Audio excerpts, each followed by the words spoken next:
All right, my friends, welcome back to Salt City Counseling. My name's Scott. I'm a licensed therapist. If you're new here, I hope you'll subscribe. I hope you'll stick around. I hope you'll like and share. Smash that like button. This video, I am going to basically kind of wrap up a mini series within a series where I'm going to sort of wrap up a little bit as best I can. Kind of a three-part series here in regards to healing your own mental illness while addressing your trauma. I already published two other videos about this particular topic, about addressing your trauma and, like looking at your trauma and how to like build your own resources and stuff like that. Trauma is really tricky. I can make, honestly, video after video after video after video on trauma. And in the long run, hopefully I will. So make sure that you stick around. But this is particularly going to address how trauma kind of defines us as human beings. And if you want to address your own mental illness, and if you want to work on healing your own mental illness, healing, that's a slippery, dubious term if you ask me. But if you want to engage in this, I think it's really important to look at trauma. And at the risk of being a little bit redundant and repetitive, it's really important to realize that trauma comes in many forms, big T, little t. Little t is also what I call soft T, just meaning where it's like it's not pinned down to like a singular event. There's almost like this evil phantom that pervades your life and influences your behavior, and you can't exactly define it very well or put your finger on any one singular time or event or person or whatever. It could be that trauma happens over a period of time due to a really screwed up family system or a really screwed up family culture. I mean, I hear about this stuff all the time. I mean, your family can condition your mind and really kind of program you in such a way that can actually be traumatizing in a way that basically alters your course as a human being.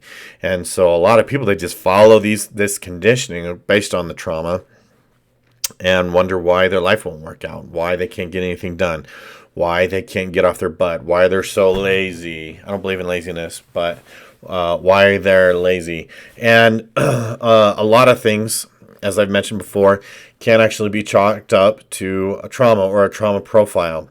I don't believe, for example, that ADHD by itself is just ADHD. ADHD can easily be an indicator of trauma, of childhood trauma, or a child that is undergoing current trauma, or a child who is undergoing current abuse or like subversive abuse. I think a controlling parent is a covertly abusive parent. And I say this knowing that a lot of parents they're not doing this deliberately. They don't see control as abusive, but I certainly do. And it's traumatizing. Control will traumatize your children. You will traumatize your children if you control them. And so in that regard, these are the small T's, and usually we all endure these, all of us.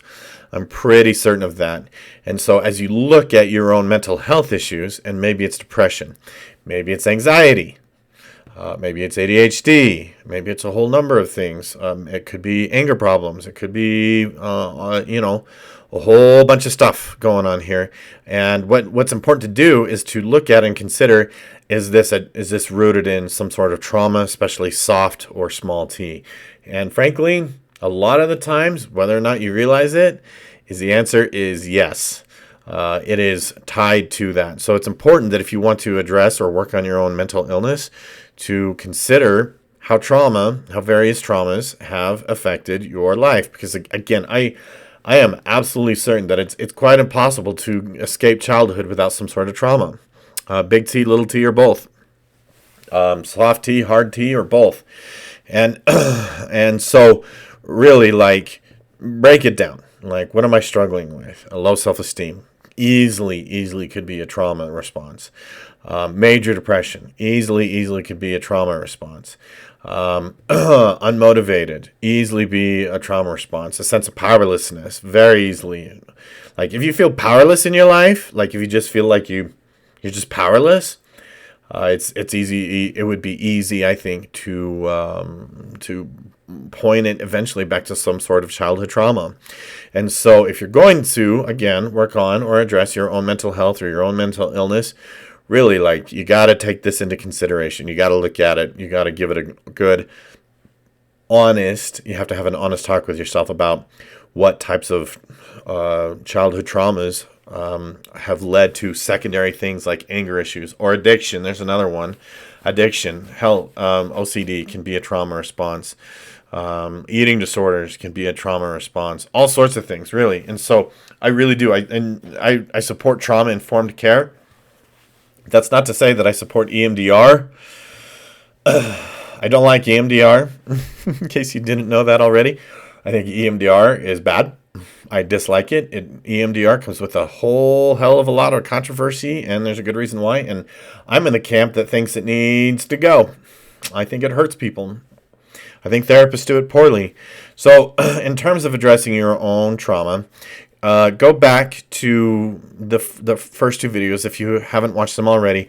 Make sure that you're laying down the foundation for resourcing, for supporting yourself, and for understanding what your triggers are, and understanding what causes a severe or significant trauma response.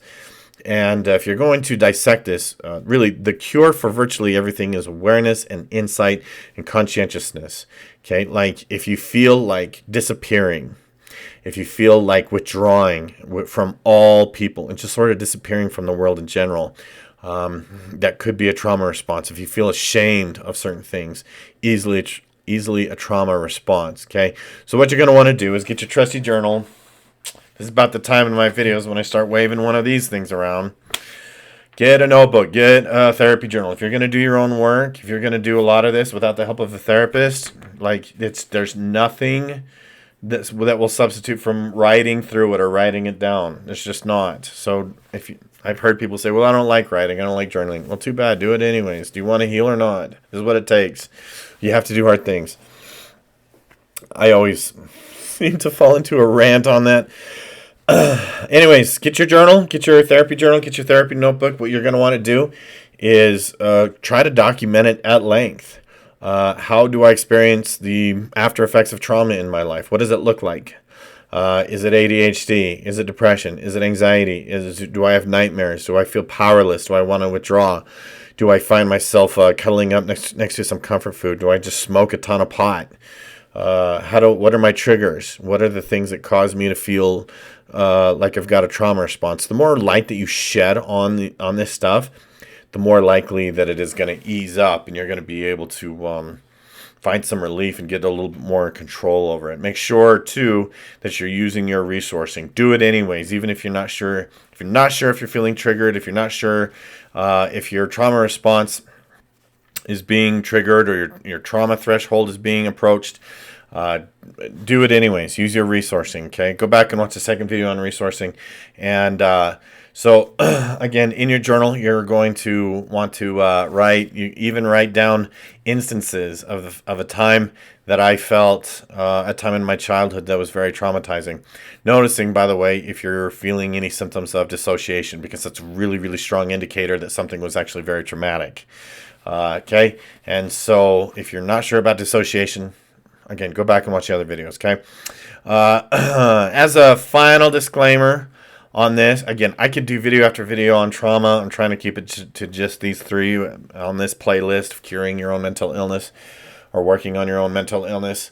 Oh shoot, I forgot what I was going to say. Oh, my quick disclaimer: this is for educational purposes only. This is not medical advice. This is not therapy advice. You are responsible for your own health and your own well-being and your own choices. So this is for educational purposes only. So if you have questions about this, you can leave comments. You can email me, scottc at saltcitycounseling.com. I love viewer questions. It's best to email me with viewer questions. If you leave a comment, it's not guaranteed to see it, but I do my best to look at comments and cover any questions that are asked. So feel free to do that. And don't forget to like, share, and all that stuff. Be patient with your process. I cannot emphasize this enough. Be very, very, very patient with your process as you work on this. It takes people years and years and years to work on it, okay? And that's okay. That's just how it goes. Thanks again for watching. We'll see you in the next one.